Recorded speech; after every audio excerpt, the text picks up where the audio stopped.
চাঁপাইনবাবগঞ্জে মঙ্গলবার ২৫ ফেব্রুয়ারি বিকেলে বিএনপির সমাবেশে দুপক্ষের সংঘর্ষ, ধাওয়া পাল্টা ধাওয়া, চেয়ার ভাঙচুর এবং ককটেল বিস্ফোরণের ঘটনা ঘটেছে।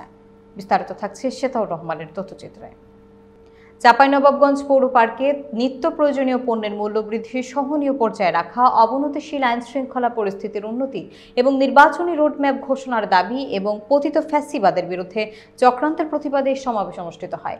শিবগঞ্জ উপজেলা বিএনপির আহ্বায়ক ও নয়ালা ভাঙ্গা ইউনিয়ন পরিষদের সাবেক চেয়ারম্যান আশরাফুল হককে বক্তব্য দিতে না দেওয়াকে কেন্দ্র করে সমাবেশের প্রধান বক্তা কেন্দ্রীয় বিএনপি সাংগঠনিক সম্পাদক অ্যাডভোকেট সৈয়দ শাহিন শওকত গ্রুপের সাথে এ ঘটনা ঘটে।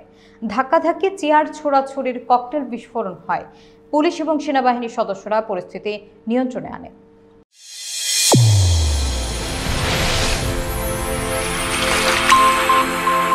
চ্যানেল A1 হৃদয়ের স্পন্দন।